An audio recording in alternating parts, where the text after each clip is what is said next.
Good morning, students. Welcomes you in online studies.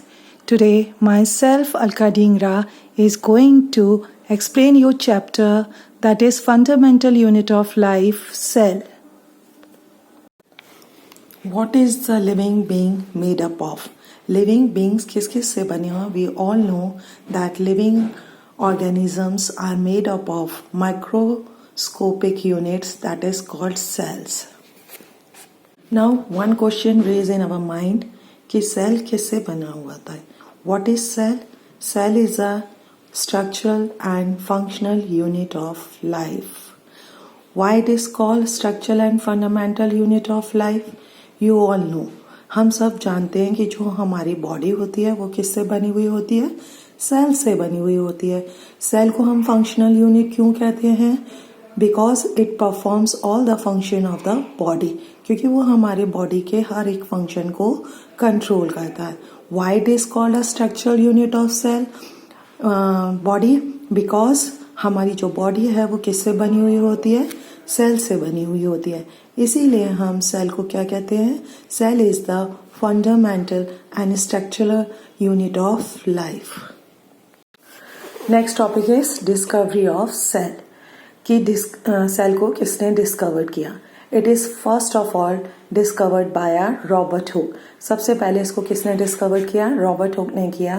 किसके अंदर किया? स्लाइस ऑफ कॉक. कॉक means a piece of bark of tree. जब उसने उसको अपने डिज़ाइन किए हुए माइक्रोस्कोप में देखा तो उसने देखा कि उसके अंदर हमें छोटे छोटे कंपार्टमेंट दिखाई दे रहे थे जो किसकी तरह लगते थे? जस्ट लाइक अ हनीकॉम्ब. उन्होंने इस छोटे छोटे कंपार्टमेंट को क्या नाम दिया? सेल दिया. सेल का मतलब होता है little rooms. Robert Hooke's discoveries was important. उसकी जो डिस्कवरी थी बहुत ज़्यादा इम्पॉर्टेंट थी because it indicate for the first time उसने ये बताया पहली बार कि living organism considered of number of smallest structure of unit. जो हमारे लिविंग ऑर्गेनिज्म होते हैं उनकी बॉडी के अंदर भी ऐसे ही छोटे छोटे स्ट्रक्चर्स होते हैं जिसको उन्होंने क्या नाम दिया? सेल नाम दिया. हमको मालूम है कि living organisms are two types, unicellular and the multicellular organisms. Unicellular by the name indicates, नाम से ही पता चल रहा है कि organism which are made of only one cell, जो किससे बना हुआ होता है? एक सिंगल सेल से बना हुआ होता है. लेकिन वही सेल उसके हर एक बॉडी फंक्शन को क्या करता है? रेगुलेट करता है. जस्ट लाइक आ रेस्पिरेशन हो, चाहे ब्रीदिंग हो, चाहे डाइजेशन प्रोसेस हो, वो सब क्या मेंटेन करता है? वो एक सिंगल सेल करता है. और उन वाले ऑर्गेनिजम्स को हम क्या कहते हैं? यूनिसेलुलर ऑर्गेनिज्म कहते हैं. अनदर क्या होता है? Multicellular organism. मल्टीसेलुलर मीन्स कि जो ऑर्गेनिज्म बहुत सारे सेल से मिलके बनते हैं उनको हम क्या बोलते हैं? Multicellular organisms. Eukaryotic and prokaryotic cells. और जितने भी लिविंग ऑर्गेनिज्म हमारे अर्थ पर हैं उन्हें हम टू टाइप्स में क्लासिफाइड करते हैं. फर्स्ट जो होता है वो होता है नॉन सेलुलर ऑर्गेनिज्म. मीन्स इनके अंदर कोई भी सेल नहीं होता है, जस्ट लाइक अ वायरस. जैसे कि आपको पता है virus is inactive outside the body. जब तक वायरस किसी बॉडी के अंदर एंटर नहीं करता है वो इनएक्टिव रहता है. What is the reason behind it? क्योंकि उसके अंदर कोई भी सेल नहीं होता है. whenever it enters the body of living being it become active. क्यों हो जाता है वो एक्टिव? बिकॉज जब वो लिविंग बॉडी में आता है तो वो उनके सेल से अपने फंक्शन स्टार्ट कर देता है. Second is cellular organism. Cellular organism means it contains one or two cells in their bodies or many, just like a bacteria, plant and animal cells. जो हमारे सेलुलर ऑर्गेनिज्म होते हैं इन्हें हम फर्दर टू टाइप्स में divide करते हैं. That is known as prokaryotes and the eukaryotes. Now first we will describe what are prokaryotes. Those organism have primitive and incomplete cells. जिनके अंदर क्या होता है? जो सेल्स होता है वो क्या होता है? इनकम्प्लीट होता है. दस they contain prokaryote cells in their body structures. Prokaryotic cells have all three basic structure of a typical cells. जो 3 बेसिक स्ट्रक्चर सेल्स के होते हैं वो तो कंटेन करता है, लेकिन उसके अंदर न्यूक्लियर मेम्ब्रेन नहीं होता है. किसके around? Genetic material, that is a DNA. Is a eukaryotic. These have advanced and complete cell. इनके अंदर एडवांस और सारे complete cells होते हैं. ये cell membrane bound nuclei and other cellular organelles and are called eukaryotic cells. ये cell क्या करते हैं? इनके अंदर न्यूक्लियर मेम्ब्रेन भी होती है और जितने भी स्ट्रक्चर्स होते हैं सेल के वो सब हमें मिलते हैं और इसीलिए हम इसको क्या कहते हैं? Eukaryotic cells. It means it has a well-defined nucleus and nuclear membrane, etc. What is the difference between prokaryotic cell and eukaryotic cells? First, we will discuss prokaryotic cells. Size of cell is generally small. इसका जो size होता है वो बहुत ज़्यादा छोटा होता है. Nucleus इसके अंदर क्या होता है? Absent होता है. It is not surrounded by a nuclear membrane. It contains only single chromosomes. जो न्यूक्लियोस होता है वो भी एब्सेंट होता है. मेम्ब्रेन बाउंड सेल जो सेल ऑर्गेनेज होते हैं वो भी एब्सेंट्स होते हैं. Cell division take place by fission और बडिंग. जो सेल डिवीजन होता है खाली वो किससे होता है? फिजन और बडिंग. नेक्स्ट आता है आपका यूकैरियोटिक सेल. यूकैरियोटिक सेल क्या होता है? जो इसका साइज होता है इज जनरली लार्ज. इसके अंदर वेल डिफाइंड न्यूक्लियस भी होता है और जो क्रोमोसोम होते हैं मोर देन 1 होते हैं और मेम्ब्रेन बेस्ड जो जितने भी सेल ऑर्गेनिज्म होते हैं such as mitochondria, plastids, endoplasmic reticulum, वो सब इसके अंदर प्रेजेंट होते हैं.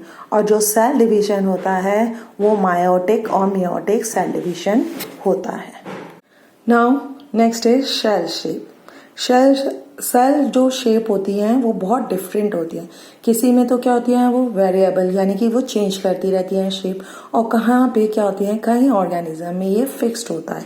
आपने अमीबा जैसे पढ़ा हुआ है कि अमीबा में जो सेल होता है वो फिक्स्ड नहीं होता है, वो क्या होता है वेरिएबल और इरेगुलर शेप होती है. और वाइट ब्लड सेल में भी ये ऐसे ही होता है. दे आर स्पेरिकल और sometimes they are change in the movement.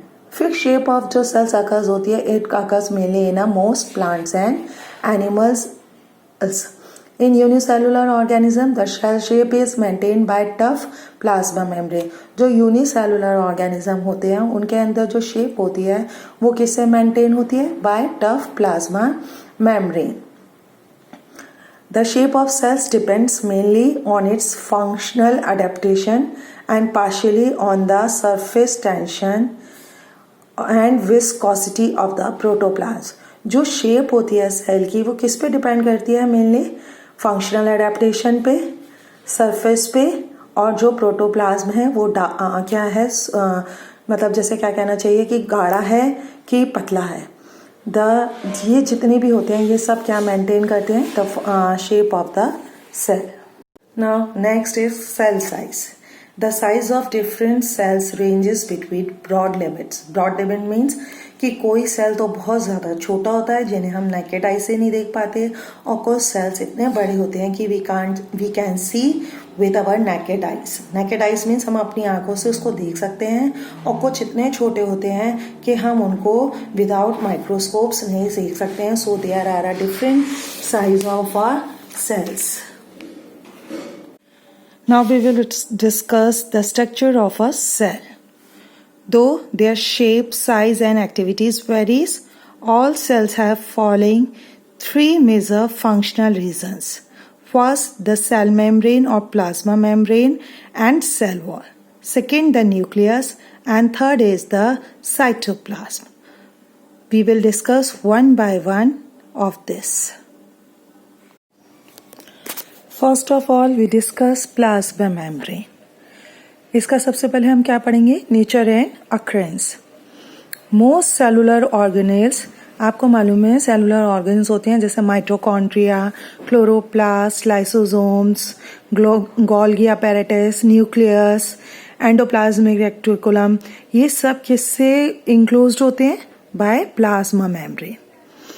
or the cell surface membrane or plasma membrane is the outer covering of each cell. जो प्लाज्मा मेम्ब्रेन होता है वो आउटर कवरिंग होती है किसकी, सेल की. सब में प्रेजेंट होती है ये, प्लांट्स में भी, एनिमल सेल्स में भी और माइक्रो ऑर्गेनिजम्स में भी. सेकेंड इसका आता है structure. Plasma membrane is a living, thin, delicate, elastic and selectively permeable membrane. ये जो भी होती हैं ये क्या होती है, सबसे ज़्यादा जो इसका इम्पॉर्टेंट स्ट्रक्चर होता है वो ये होता है कि ये सेलेक्टिवली permeable membrane होती है. It is about 7 mm thick. सबको क्लियर हो गया. नेक्स्ट इसके आते हैं फंक्शंस. प्लाज्मा मेम्ब्रेन होती है ये खाली क्या परमिट्स करती है, the entry and exit of some materials in the cells. Therefore, the plasma membrane is called a selective permeable membrane. इसको हम selective permeable membrane क्यों बोलते हैं, क्योंकि जो हमारे सेल के लिए ज़रूरी होता है सब्सटेंस उन्हीं को अलाउ करती है और जो अननेसेसरी होते हैं उनको बॉडी से एक्सिस्ट करती है. इसीलिए इसको हम selective permeable membrane बोलते हैं. अब इसके दो मेन फंक्शन होते हैं. फर्स्ट होता है डिफ्यूजन एंड सेकेंड होता है osmosis. First we will discuss the diffusion. Diffusion क्या होता है, सब substance such as carbon dioxide, oxygen, water, etc. can move across the plasma membrane through a process called diffusion. Clear हो गया सबको कि जैसे जो सब सब्सटेंस होते हैं, जैसे कार्बन डाइऑक्साइड है, ऑक्सीजन है, वाटर है, ये सब किसके अक्रॉस मूव करते हैं, प्लाज्मा मेम्ब्रेन के थ्रू. और कौन से प्रोसेस के थ्रू, डिफ्यूजन प्रोसेस के थ्रू. इसके लिए मैं आपको एक छोटी सी एक्टिविटी बताती हूँ. आपने क्या किया, एक बीकर लिया, उसके अंदर आपने हाफ बीकर को किससे फिल कर लिया, फिल्ड विद द वाटर. अब उसके अंदर आपने क्या डाला, you have add a 1 drop of a ink. एक ड्रॉप आपने इंक डाल दी. आपने देखा जो इंक होती है वो एकदम स्प्रेड नहीं होती है वाटर के अंदर, धीरे धीरे जो उसके मॉलिक्यूल्स होते हैं वो स्प्रेड होते हैं, तब टोटली वाटर कैसा हो जाता है, इंक उसके अंदर वाटर के अंदर फैल जाती है. इसका मतलब होता है जो हाई कंसंट्रेशन रीजन होता है वहां से मॉलिक्यूल्स मूव करते हैं किसके किधर की तरफ, लोअर कंसंट्रेशन की तरफ. अब जैसे सच एज आपने देखा कि जो carbon dioxide inside the cell होती है वो क्या हो जाती है, बहुत ज़्यादा हो जाती है according to the outer environment. अब दोनों के अंदर डिफरेंस हो गया. In the cell there is a higher concentration of carbon dioxide and outside the lower concentration of carbon dioxide. So the molecule of a carbon dioxide is moved from inside to the outer side of the cell. अब वो क्या हुआ, जो अंदर जो carbon dioxide थी इसका means क्या है, वहाँ पे हाई कंसंट्रेशन है, और जो बाहर एनवायरनमेंट है वहाँ पे लोअर कंसंट्रेशन है. तो जो कार्बन डाइऑक्साइड होती है वो सेल से धीरे धीरे कहाँ आने लग जाती है, बाहर की तरफ आती है. इस तरह से कार्बन डाइऑक्साइड हाई कंसंट्रेशन की तरफ से लोअर कंसंट्रेशन की तरफ मूव करती है. इसी तरह से जैसे अमीबा होता है उसके अंदर lower amount of oxygen present होती है, और लेकिन outside the environment there is a large amount of carbon oxygen is present. तो from the environment it moves towards the amoeba body. जैसे एनवायरनमेंट से जब वो अंदर की तरफ मूव हो रही है तो इट्स मीन्स जो बाहर है वो क्या है, ऑक्सीजन की हायर कंसंट्रेशन है, और वो किस तरफ मूव हो रही है, inside the amoeba body, lower concentration की तरफ. ये सब किसके थ्रू होता है, through the process of diffusion. Now second function of plasma membrane is osmosis. What is osmosis? Osmosis is the passage of a water from a region of high water concentration through a semi-membrane membrane to a region of low water concentration. Osmosis is purely a mechanical diffusion process by which cell absorb water without spending any amount of energy. Osmosis क्या होता है, it is also just like a diffusion. इसमें लेकिन किसका movement होता है, water molecules का. Water molecules कहाँ से जैसे करते हैं transfer, from a region of high water concentration to a low water concentration region. ये ऑस्मोसिस जो है ये प्योरली एक मैकेनिकल डिफ्यूजन प्रोसेस है जिससे सेल क्या करते हैं, वाटर को ऑब्जॉर्व तो करते हैं लेकिन without spending any amount of energy, अपनी किसी भी एनर्जी को वेस्ट नहीं करते हैं इस प्रोसेस में। डायरेक्टली ऑस्मोसिस प्रोसेस के थ्रू वो वाटर को एब्जॉर्व करते हैं। अब हम देखते हैं what will happen if you put an animal cell. Example जैसे हमने ले लिया रेड ब्लड सेल और आरबीसीज, और प्लांट सेल एग्जाम्पल रियोलीव्स। अब उनको हमने किस में डाला, into a solution of sugar or salt prepared in water. What will be happen? Let we see. First उसका जो कोई भी रिएक्शन होता है वो क्या होता है, if the medium surrounding the cell has a high water concentration than the cell. That is, if solution is very dilute solution, the cell will gain water by osmosis. Such a dilute solution is called hypotonic solution.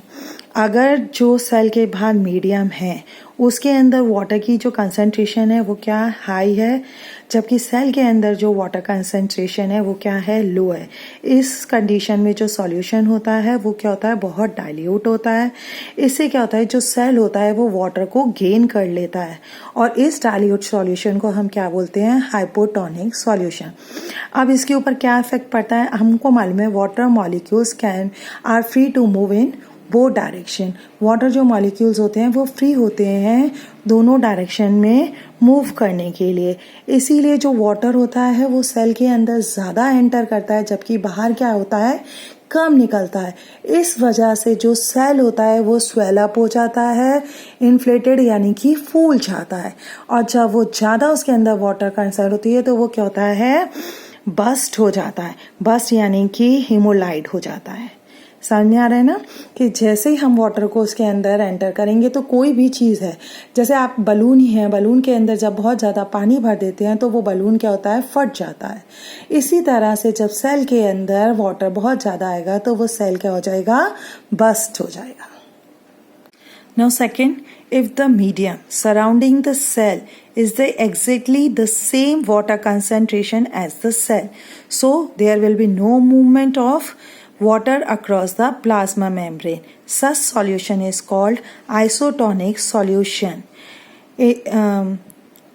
अब इस case में हम क्या देखते हैं कि जो water बाहर है उसकी कंसंट्रेशन और जो वाटर अंदर है उसकी कंसंट्रेशन क्या होती है, सेम होती है। इसीलिए उसके अंदर जो मूवमेंट ऑफ वाटर होता है एक सा रहता है, जितना अंदर जाता है उतना ही बाहर आता है। तो इस तरह से इसके अंदर ना तो सेल साइज में या सेल शेप में कोई भी फर्क नहीं पड़ता है। Now third, if the medium has a lower concentration of water than the cell, that is, if it is very concentrated solution, the cell will lose water by osmosis. Such a concentrated solution is called hypertonic solution. जब medium में lower concentration of water हो और cell के अंदर high water concentration हो तो जो medium होता है वो क्या होता है, कंसंट्रेटेड होता है। उस सॉल्यूशन को हम क्या बोलते हैं, हाइपरटोनिक सॉल्यूशन बोलते हैं। इस केस में क्या होता है कि जो वाटर क्रॉसेस करता है प्लाज्मा मेम्ब्रेन में वो दोनों डायरेक्शन में करता है, लेकिन इस टाइम क्या होता है कि जो वाटर होता है वो सेल से ज़्यादा बाहर निकलता है अकॉर्डिंग टू द एंटर, मतलब वो बाहर से कम एंटर होता है और सेल से ज़्यादा बाहर निकलना शुरू हो जाता है। तो इस तरह से जो सेल होता है वो क्या होता है, श्रिंक होना शुरू हो जाता है। इस यानी कि उसको हम क्या बोलते हैं, plasmolysed. Now second main structure of cell is cell wall. In plant cells there occur a rigid cell wall which lies outside the plasma membrane. Cell wall is the non-living and freely permeable, and it is secreted by the cell itself for the protection of its plasma membrane and cytoplasm. It determines the shape of plant cell and prevents desiccation of cell. It is made of a fibrous polysaccharide called cellulose. Now what is the function. अब आपने देखा cell wall क्या होती है। Cell wall एक outer covering होती है किसके बाहर, प्लाज्मा मेम्ब्रेन से। लेकिन ये सेल वॉल बनता कैसे है, बाय द सेल इटसेल्फ। ये इसलिए बनता है कि वो अपने प्लाज्मा मेम्ब्रेन को क्या करे, प्रोटेक्ट करे और साइटोप्लाज्म को प्रोटेक्ट करे। और it also determines the shape of plant cell, और उसको शेप भी देती है प्लांट सेल्स को। And it is made up of a fibrous called cellulose, और ये सेलुलोज से बनी हुई होती है। Now what are the function of cell wall. Cell wall के बहुत सारे फंक्शन होते हैं which I am telling you. First जो होता है, it permits the plant cell to become target. ये प्लांट सेल को क्या करता है, टर्गेट बनाता है, यानी कि मजबूत बनाता है। जैसे कि आप वाटर जब एंटर करता है सेल के अंदर विक्यूल के थ्रू, तो ये एक्सपेंड नहीं होता है, यानी कि बढ़ता नहीं है, और अपने सेल को मजबूत रखता है। Second, it provides mechanical strength to support the cell. ये अपने सेल्स को मजबूती देता है। In cells such as columnar, extracellulose is added to the cell wall to increase mechanical support. और बहुत से सेलों में सेल भी ऐसे होते हैं जिनके अंदर कॉलन काइमा या एक्स्ट्रा सेलुलोज होता है, जिससे वो सेल वॉल होती है वो मैकेनिकल सपोर्ट को इंक्रीज करती है। Now third, it is freely permeable to water and substance infall. ये सेलेक्टिव प्रेमेबल नहीं होती है, ये क्या होती है, फ्रीली प्रेमेबल होती है। तो इसके अंदर वाटर और जो सब्सटेंस नीडेड होते हैं वो आसानी के अंदर ट्रांसपोर्ट हो जाते हैं। Second, it has a narrow pores called pits. इसके अंदर छोटे छोटे छिद्र होते हैं जिनको हम क्या बोलते हैं, पिट्स बोलते हैं, through which fine strands of cytoplasm called plasmodesmata are able to blast. उससे क्या होता है, जो साइटोप्लाज्म होता है जिसको हम क्या बोलते हैं, प्लाज्मोडेस्माटा, इजीली इसके अंदर पास हो जाता है। These intracellular connection allow exchange of material between the living contents. ये जो इंटरसेलुलर कनेक्शंस होते हैं वो मटेरियल को इजीली क्या करते हैं, एक्सचेंज कर लेते हैं। फिफ्थ जो होता है वो क्या होता है, the cell walls of adjacent cell are glue together by the middle lamina. आपने अभी इतना नहीं पढ़ा डिटेल में कि प्लांट्स की जो लीव्स होती हैं उनके अंदर लैमिना भी होता है। वो एक जेली लाइक सब्सटेंस होता है। वो किससे बना हुआ होता है, कैल्शियम और मैग्नीशियम से। इस nucleus. Nucleus is a large centrally located spherical cellular component. Nucleus जो होता है वो क्या होता है, एक लार्ज और स्फेरिकल सेलुलर कंपोनेंट होता है जो सेल के बीच में होता है। और ये किससे कवर्ड होता है, बाय टू न्यूक्लियर मेम्ब्रेन, जो क्या फॉर्म करते हैं, न्यूक्लियर एनवेलप फॉर्म करते हैं। न्यूक्लियर एनवेलप क्या होता है, जो दो न्यूक्लियर मेम्ब्रेन के अंदर स्पेस होती है उन दोनों को इंक्लोज करता है और कनेक्ट करता है इसको सिस्टम ऑफ मेम्ब्रेन कॉल्ड, जिसको हम क्या बोलते हैं, ER, यानी कि एंडोप्लाज्मिक रेटिकुलम। न्यूक्लियर एनवेलप के अंदर बहुत सारे छोटे छोटे पोर्स होते हैं जिनके अंदर एक लिक्विड भरा होता है जिसको हम क्या बोलते हैं, न्यूक्लियोप्लाज्म बोलते हैं। न्यूक्लियोपोर्स जो होते हैं वो मटेरियल्स को अलाउ करते हैं कि वो ट्रांसफ़र करें किसके बीच में, न्यूक्लियोप्लाज्म और साइटोप्लाज्म के बीच में। न्यूक्लियोप्लाज्म के अंदर two types of nuclear structure पाए जाते हैं जिनको हम क्या बोलते हैं, न्यूक्लियोज एंड क्रोमेटिन मटेरियल। जो न्यूक्लियोज होता है वो एक भी हो सकता है और दो भी होते हैं न्यूक्लियस के अंदर। और ये किसके अंदर रिच होते हैं, प्रोटीन एंड RNA के अंदर। And it is help in the formation of protein, और ये प्रोटीन के बनाने में हेल्प करते हैं, दैट इज अ राइबोसोम। इसीलिए न्यूक्लियोलोज को हम फैक्ट्री ऑफ राइबोसोम्स कहते हैं, यानी कि जो राइबोसोम होते हैं वो कहाँ फॉर्म होते हैं, न्यूक्लियोसोम्स के अंदर होते हैं। और ये किस में हेल्प करते हैं, इन द प्रोटीन सिंथेसिस, किसके अंदर, साइटोप्लाज्म के अंदर। जो सेकंड होता है वो होता है क्रोमेटिन मटेरियल होता है।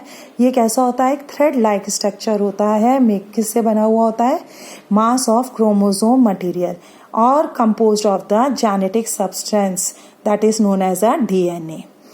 जो बेसिकली क्रोमेटिन होते हैं वो किससे बनते हैं, repeating substance the nucleosomes, each of which has a DNA molecule. जो सबके उसके अंदर क्या होता है, DNA मॉलिक्यूल होता है।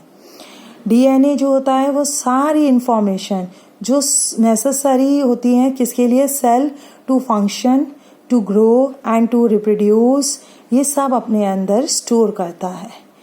और जब द क्रोमेटिन इंक्लोज इनटू 2 और more thick ribbon like chromosome during the division of cell. जब सेल का डिवीजन होता है तो ये जो क्रोमेटिन थ्रेड होते हैं ये कंडेंस हो जाते हैं और रिबन लाइक क्रोमोसोम में कन्वर्ट हो जाते हैं। The next is cytoplasm, the part of the cells which occurs between the plasma membrane and nuclear envelope is called the cytoplasm. The inner granular mass of the cytoplasm is called the endoplasm, while the outer clear layer is called cell cortex or ectoplasm. जो cell के बीच में और plasma membrane के बीच में part होता है उसको हम क्या बोलते हैं, साइटोप्लाज्म बोलते हैं। जो उसका अंदर का पार्ट होता है साइटोप्लाज्म को उसको हम एंडोप्लाज्म बोलते हैं। जो बाहर क्लियर लेयर होती है उसको हम सेल कॉर्टेक्स और एक्टोप्लाज्म बोलते हैं। अब इसके मेन फंक्शंस क्या होते हैं। Cytoplasm act as a store of vital chemicals such as amino acid, glucose, vitamins, ions, etc. ये क्या करता है, केमिकल्स को अपने अंदर स्टोर्स करता है। Second, it is a site of certain metabolic pathways such as glycolysis, synthesis of fatty acid, nucleotides and some amino acid also take place in the cytoplasm. और ये किसका साइट है, बहुत सारी जो मेटाबॉलिक पाथवेज होती हैं जैसे ग्लाइकोलिसिस हो गया, फैटी एसिड बनने का हो गया, अमीनो एसिड का हो गया, वो सब किसके अंदर होता है, साइटोप्लाज्म के अंदर होता है। Living cytoplasm is also always in a state of movement और ये सब इसके अंदर मूवमेंट करते हैं। स्टेट जो भी मूवमेंट होते हैं वो इसके अंदर साइटोप्लाज्म के अंदर होते हैं। जो हमारे सेल के इम्पॉर्टेंट ऑर्गेनेल्स होते हैं वो सब कहाँ मिलते हैं, हमें साइटोप्लाज्म के अंदर मिलते हैं, जो हम नेक्स्ट वीडियो में डिस्कस करेंगे। I hope you will understand the chapter. If there is any problem, you can ask me. Thank you.